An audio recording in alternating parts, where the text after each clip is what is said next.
Yeah, Sean, the reason the community is planning to get together tomorrow night, we'll talk about that in a minute here, is because Nancy Guthrie has now been missing nearly 3 days. Last seen at her home in this neighborhood in the foothills, and as we've been saying, there is a vigil planned for tomorrow. This is a candlelit prayer vigil planned for St. Philip's in the Hills. This is an Episcopal church in the area. Organizers behind it are encouraging people to come. If you can't come, maybe light a candle at your home or just share the post. They're talking about every act of love could make a difference, and Nancy Guthrie was a woman of faith, but let's not hear it from me, but rather her daughter, Savannah Guthrie, from the Today Show. We'll show you this statement, part of what her daughter, Savannah, wrote. This was on Monday on social media.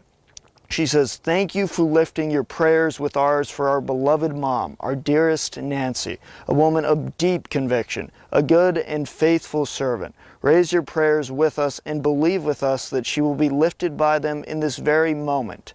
We need you." Now to Pima County, Sheriff Chris Nano says he is done speaking with the press at this point until a media briefing, which is now scheduled for Thursday morning. Of course, that's barring anything that develops in the meantime. What the Pima County Sheriff's Department is saying this evening is that the scene at the home has been processed and turned back over to the family. All DNA from the scene has been sent in for testing, and we're learning more about surveillance cameras. The department says Guthrie's house had multiple cameras, and there is work being done with Guthrie's family and the companies to find out the number of cameras and if footage is available. Nanos declined today to narrow down the timeline of Guthrie's disappearance. I really don't want to get into narrowing down the time, because narrowing it down means we could miss some tips and leads.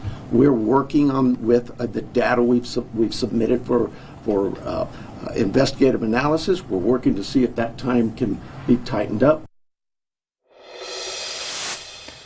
Sean, the Pima County Sheriff's Department is estimating that there's roughly 100 detectives on this case. That's in addition to the FBI and other law enforcement agencies, local, statewide, and national, that have all offered to help.